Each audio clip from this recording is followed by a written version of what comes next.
Welcome to the Physical Product Movement, a podcast by Fiddle. We share stories of the world's most ambitious and exciting physical product brands to help you capitalize on the monumental change in how, why, and where consumers buy. I'm your host, Ken Ojuka.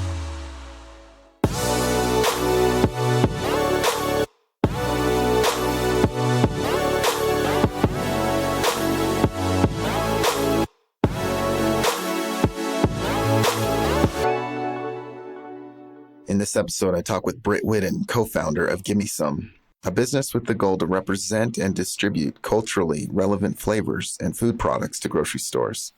She talks about the difficulty and strain of taking over her late father's seasoning business. She describes how this tough experience helped her recognize the opportunities for restaurants and food trucks to productize their brand, food, and ingredients. It's an interesting episode with loads of great advice for food entrepreneurs looking to take it to the next level. Hello, Brittany. Thank you for joining me. Welcome to the podcast. Yeah, thank you so much for having me. Hey, thank you so much for taking the time. We'd like to kick this off by maybe hearing a quote that you like to live by or something that's been impactful to you. Quote that I like to live by, show the fuck up. It's from a mentor that I had. It was the first time that I went to my professor in college and said, I don't know what else to do. And that was his response. And it's stuck with me ever since. Very nice. Can you just tell us a little bit about yourself? Yeah, I'm Brittany Whidden. I go by Britt. 2 T's, always finish the syllable. And I'm based outside of Nashville. I've got ties to Central Florida, came up in the food world, left and went to marketing and social media and PR, and then came back to food products. I'm a cat and a dog person. I don't care what kind they are, as long as I can have them. And I just started my tomatoes for the season. Super stoked about that. Nice. A cat and a dog person. You're not messing around, are you? Everybody needs love, except for bird people. You can at me. I'm not a bird person. Why don't we just learn a little bit about your business? You're currently running a business called Gimme Some, but you also ran a business called Longhorn's Signature Seasoning. What can you tell us about those businesses? So I left PR marketing world to run my family's seasoning company. My father passed away unexpectedly, and he had immortal dad syndrome. So he never wrote anything down. He had one of those brains where he could remember your phone number, your face, the job you had, the name of your first house, right, where your street was, but he never wrote anything down. So I decided to leave marketing. My siblings weren't interested in running the company, but I was ready to get out of technology startup land and do my own thing again. And I started taking over his with the seasoning. And 3 years later now, here we are with Gimme Some. And Gimme Some was started by myself and another partner who has a product. And we had the same stories. We had wildly different routes of getting to these situations, though. So we decided to create Gimme Some as a way to advocate for ourselves. So Rhonda, my partner, would say, oh, let me talk to my distributor at Gimme Some. Brittany will be in touch. And I would do the same thing in reverse.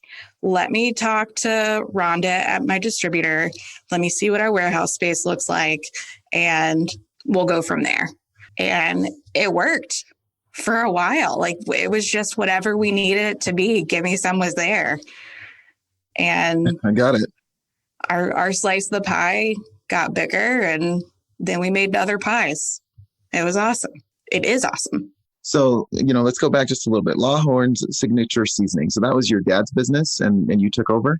Correct. Yeah. He was a classically trained chef, and he worked in a really big hotel out in Denver called the Brown Palace, and was in charge of commissary, from what I've been told. I was not there.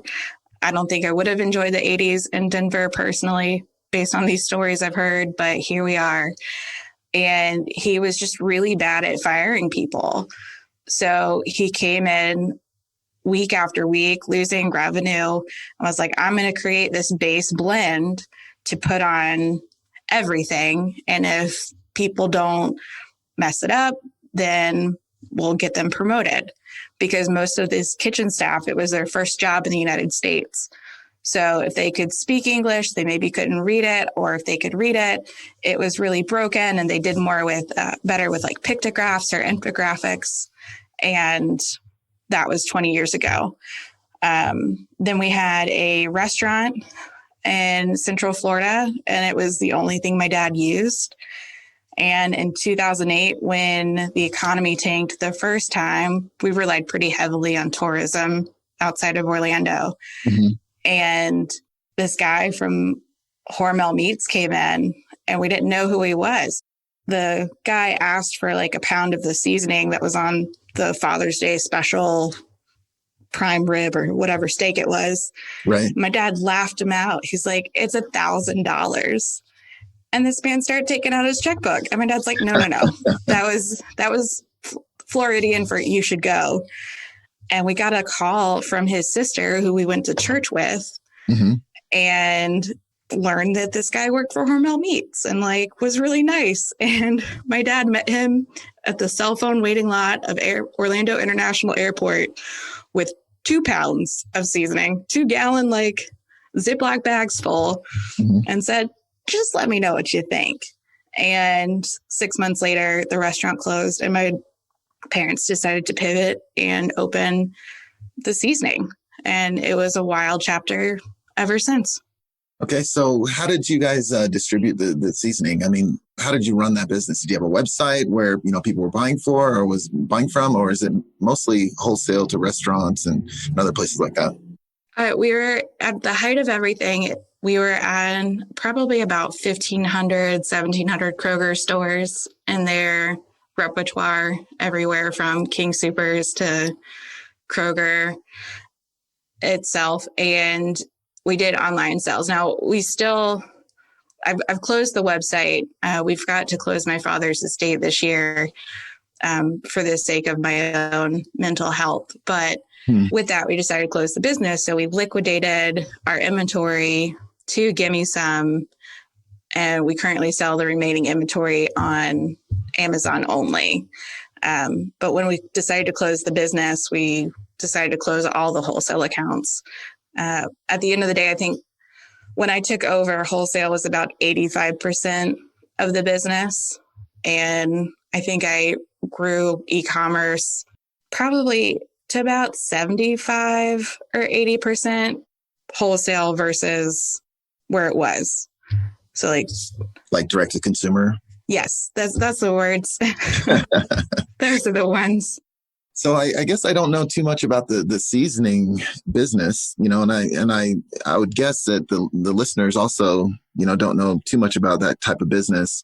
So, how would you go about getting some of these, these wholesale accounts, getting into Kroger, for instance, maybe even just telling us the story of how you guys ended up in Kroger, would be helpful to those that are, maybe looking at this type of business and how they go about it.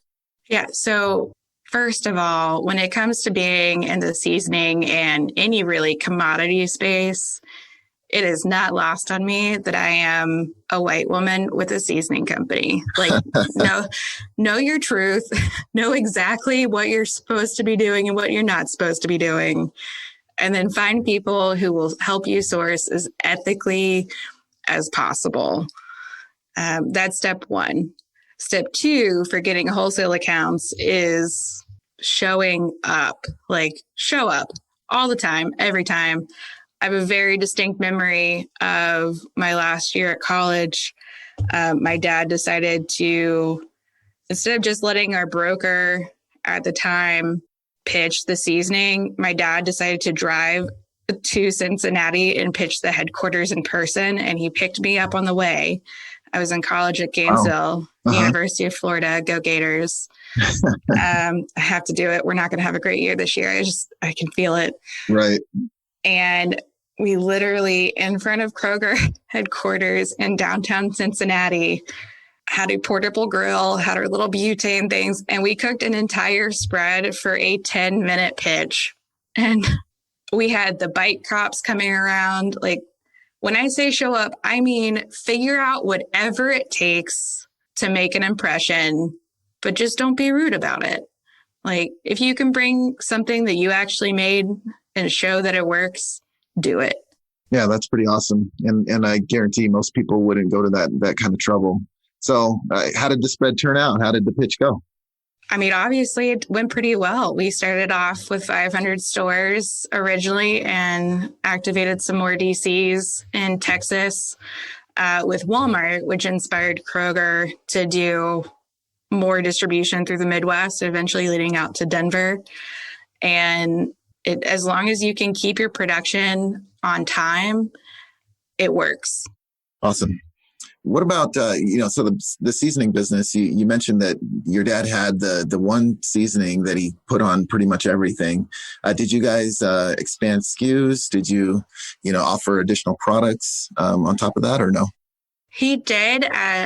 When I took over, we didn't know what was going on. And at the time, it only made sense to produce what was in stores for the sake of cash flow, for the sake of everything, because being a small business owner, his personal social security number was attached to everything. So the second that death certificate went live, everything froze. And I had to be a cash only business and a credit only industry. And there's only so much you can do when you run your SKUs. Now, if we had owned our own facility and we weren't co-packing, I probably could have kept up those SKUs. But our primary sellers were the original and our hickory blend that kept up most of the bills being paid. Okay, I see. So what are the plans for the business now? You mentioned you're still selling some on Amazon. Are you just going to sell through the inventory, or are you actively producing more, or what's the state of the business right now? The state of Lawhorns is that it is no more. We're closing it out. I've had to go through the estate. My condolences to anybody else who ever has to deal with probate court. The business of death is humbling and will inspire a level of grief that you didn't know was possible in the middle of trying to run a business. Wow. But the plan for Gimme Some right now is to become the advocate that Rhonda and I always needed, and getting products into supply chain by people who are already in the food and beverage industry. Asians and Pacific Islanders, if you identify as that, we want to know, so we can source your product to restaurants and like pitch menu items and kind of create this limited supply chain with as few steps as possible. So I'm wondering if you could expand a little bit on that, and maybe even telling us a little bit about how you pivoted or you transitioned from Lawhorns to Gimme Some. The inspiration, how you teamed up with Rhonda, and kind of how that all came about. Yeah, so I had actually pitched Rhonda when I was still in PR and marketing, and said that I don't think that I should work for you, but I know that I'm going to need to be friends. I just had one of those woo-woo moments of, this is going to be an important person in your life. So who was she? Well, set the stage a little bit. How did you meet her? We met through networking groups in Nashville. I think it was probably handshakes and high heels, or one of those like fun alliteration groups where everybody's a sassy business owner and like shows up. And I know it wasn't Ladies Get Paid, because she's never come to one of those events with me, but that's how we met. Okay. And so we talked on the phone. We met at Starbucks once upon a time, because there was not a great coffee shop in our neighborhood, and just kind of hit it off. She has a product called Perfectly Cordial, and she's also a full-time nurse, and she's a mom of two like stupid intelligent young men, and I was just inspired by her. And 6 months after that coffee meeting, I took over the seasoning, and I had just gotten off the phone with a co-packer who was demanding that I pay cash in advance for a PO that didn't exist. And I said, well, what do you want me to do? I billed for $40,000 as a freelancer and copywriting and PR, writing press releases. I know how to run a business. I'm telling this to the co-packer. Uh-huh. What do you want me to do? And his response, like deadpan, was just run the company like your father was. Huh. What? Yeah. And what do you mean by the PO didn't exist? Had you not placed it, or was it not there? So they were still using a dot matrix printer, and I could not email my POs from Kroger to their system. I had to email it to my sales guy, who couldn't confirm whether or not they'd be able to make the product. Like they couldn't tell me how much they would be able to yield out of the PO. Right. And I said, well, I'm not going to turn in a PO unless you can tell me exactly what it's going to be for. Because again, cash only business, I can't run on, if I need to place an order for 2,000 units and you can only make 50, I'm putting my budget forecast into those 2,000 bottles becoming a physical thing. And like, I understand. they're going to be inventory. Yeah. So you're taking a risk, unnecessarily if they can't produce. Exactly.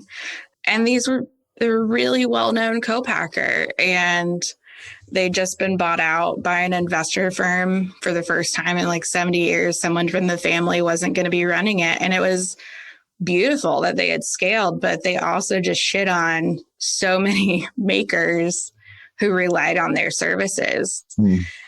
And for this guy's response to be, just do things the way your father did, knowing full well that one, the man is dead.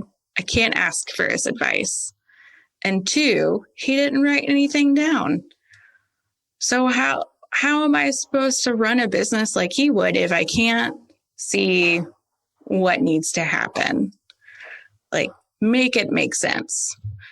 And I called Rhonda because this woman is a powerhouse, and she pre-sold 11,000 units of her cordial on iFund Women without anyone ever tasting a drop.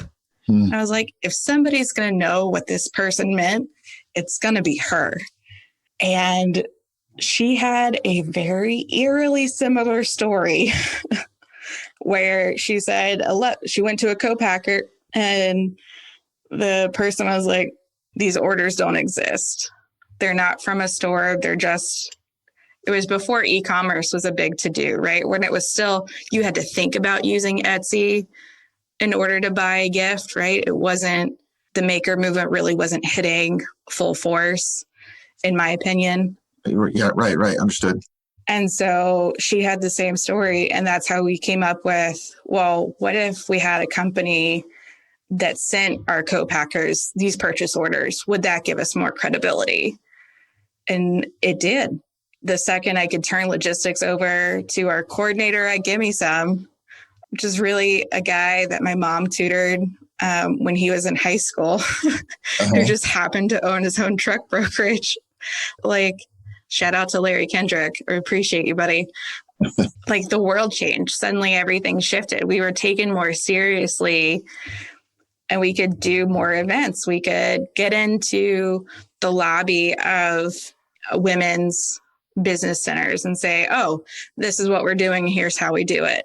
We were typically asked to show up to be the product people at like technology networking things, healthcare networking things. Like, oh, product doesn't have to be hospital equipment. Product doesn't have to be SaaS.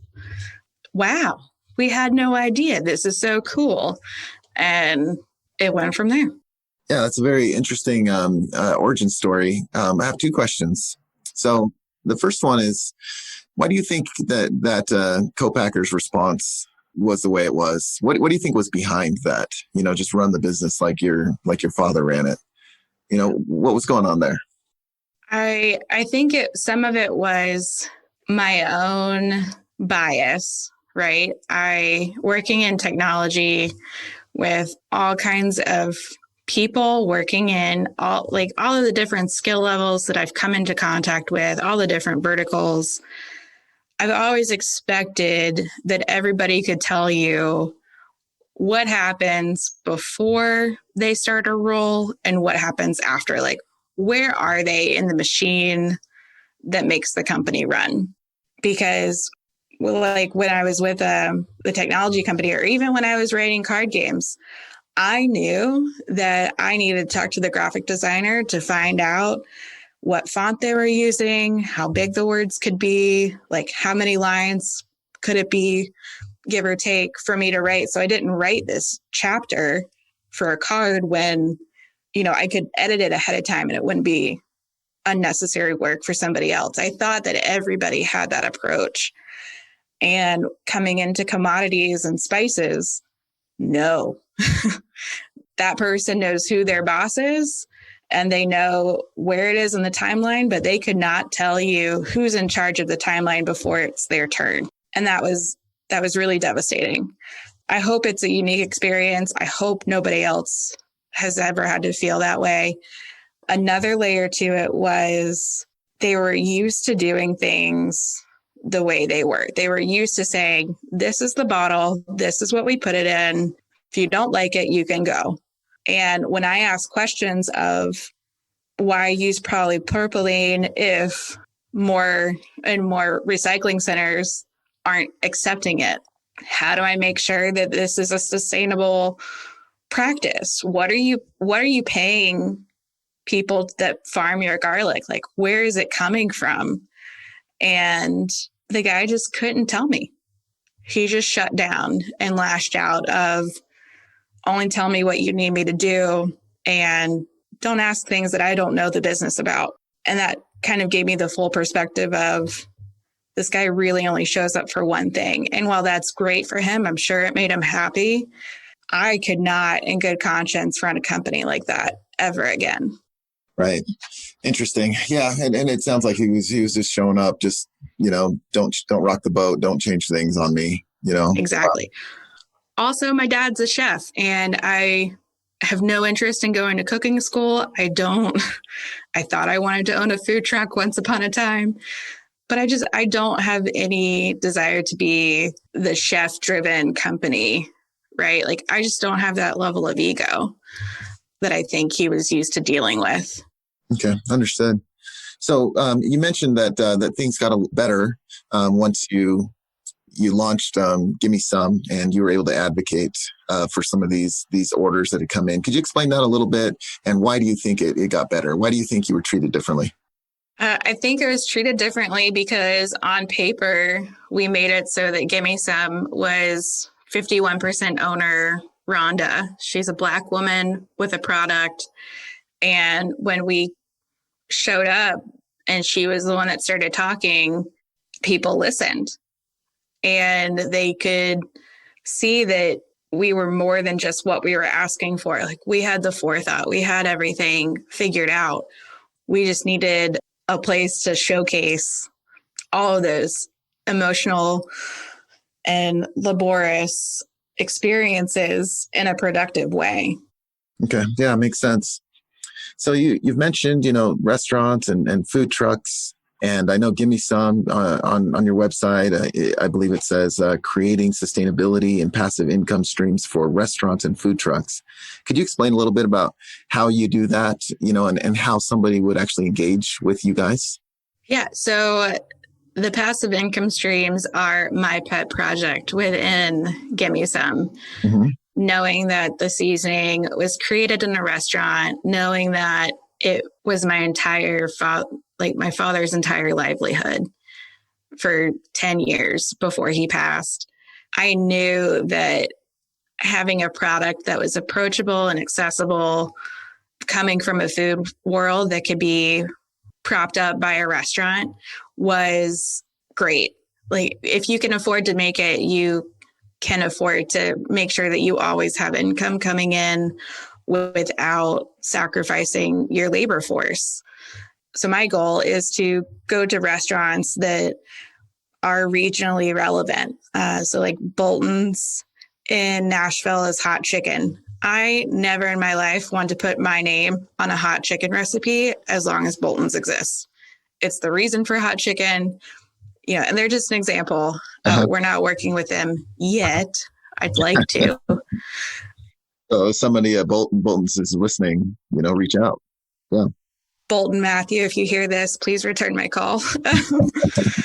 No, anyway, I want to make sure that they have sustainable income. So my pet project is to license their business name for regionally relevant food and those food sources, and make sure they have a product to share with their customers. So their customers are always bringing home their favorite flavors. In addition to that, for more high-end or culturally repetitive, that sounds mean. I don't know what word I'm trying to say. For like the white guys, for like people who don't have the additional boxes to check when it comes to their restaurants. Okay. They make these open commitments to diversity and equity and inclusion. Great, fine, dandy. And then they want to talk about it. Well, I don't think you have to talk about it in order to be about it. I don't want to speak for Rhonda, but she also is of the mindset that why reinvent the wheel? If Gimme Some can find you an ingredient that's sourced from a Black woman versus an Indigenous person, like it's not the struggle Olympics to decide. Like it really comes down to, did you even know these companies existed? Did you know that you could source these ingredients from the people who are responsible for making sure that your ancestors learned about it? It's a little soapboxy, I admit. However, we're making an app with a catalog that allows businesses in food service and hospitality to really commit to their supply chain.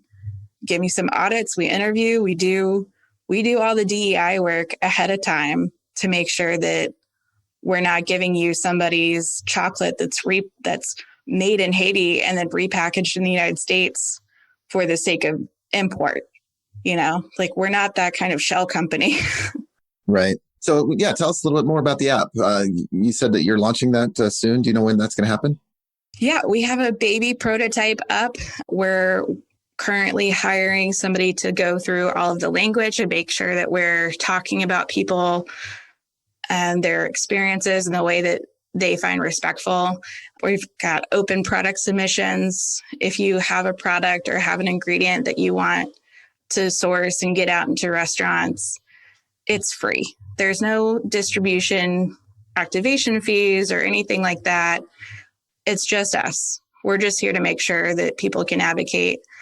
So you can go to gimmesome.biz/app and get started that way, or just gimmesome.biz and the get started button will get you to the app interface as well. Okay, awesome. Give us the address for or how to find the app again. Could you give it to us one more time? Yes. gimmesome.biz/app, which is APP, and you can get started from there. Okay, very nice. So I wanted to transition a little bit to the quick fire round. You ready? Okay, shoot. Okay. Name one tool or resource that has helped you the most in your current position. Oh, that one's easy. Notion. Notion.io. It's a database that I basically put all of my brain into. So if I die unexpectedly, people will know how to unlock the secrets of my mind. It's a pretty big promise. It's accurate. They're so cool. And there's so many things that I don't know how to do, but you can do them. Yeah, Notion's pretty awesome. Yeah. What is one book that has helped you throughout your career? The first one that hit my mind was The Great Gatsby by F. Scott Fitzgerald. Another one is Let's Pretend This Never Happened by Jenny Lawson. Pretty great. Those are two. Cool. Okay. And what is one piece of advice that you would give to your 21-year-old self? Maybe don't get into IPAs. I think that would be a good one for my 21-year-old self. And also, I'm sure there's a story behind that. Several. Go Gators, just to come full circle. All right. And I'd also say just chill out. You don't have to have all the answers. You don't even have to go into advertising if you don't want to. That's it. Final answer. All right. And is there a person, and I guess it could be any person, that you would love to take to lunch? Ooh, if I could take anybody to lunch, it'd probably be Carla Hall. And who's that? She is a chef. She's on The Bite. She was in Chopped. She's a chef, Carla Hall. She's just really cool. And I like her. And I like that she puts sweet potatoes in her potato salad. Would you require her to cook if you were? Oh, hell no. Hell no. She can if she wants to. I'm not going to stop her. Sure. However, that's a meal for somebody else to take care of. We just need to sit and enjoy. Cool. So, with restaurants and, food trucks and just, everybody dealing with this whole COVID situation, what's your outlook on, sort of post-COVID and the restaurant industry? What do you think are some of the changes that might be lasting? I really look forward to proprietors and owners taking responsibility for their staff and the mental endurance it takes to operate a customer-facing business. I have that same professional trauma that a lot of people had, but I've never had to deal with that in the middle of wondering whether or not I was going to get sick. And so I think I would really, in a perfect world, or even just a slightly less than perfect world, I'd love to see mental health coming to the forefront for restaurant employees. I'd love to see some kind of family meal that isn't just for the people on staff. Like you literally take care of the people after they leave your four walls. Those are the things I want to see the most. Yeah, that's pretty cool. And also concerts. I want food trucks at every concert I ever go to forever. Yeah, I think, not all restaurants have obviously been okay. Some have done surprisingly okay, by shifting things around and doing more to-go orders and drive-throughs and things like that. But, all in all, I think that the industry's been hit pretty hard.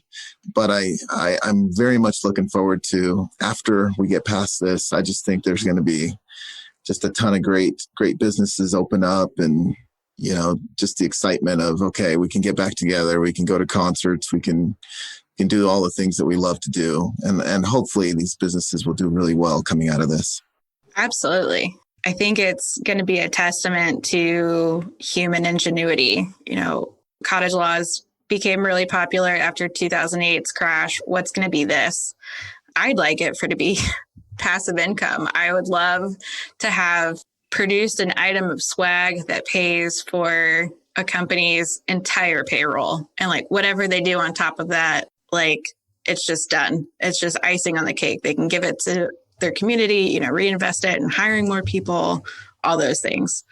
Yeah, I think I like the world that we both just described. I like that. Sounds good. Well, listen, Brittany, I appreciate you taking the time and, sharing your story with us today.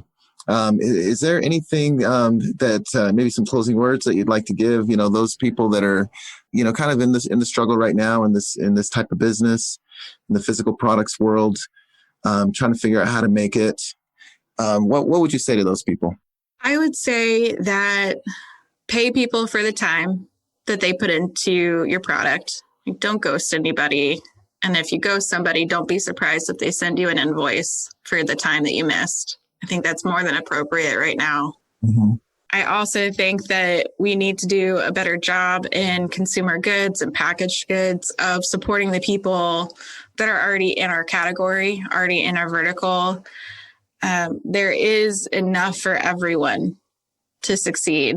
We just have to be open to sharing those barriers. I don't care if we have the same bottle. I don't care if we have the same label company.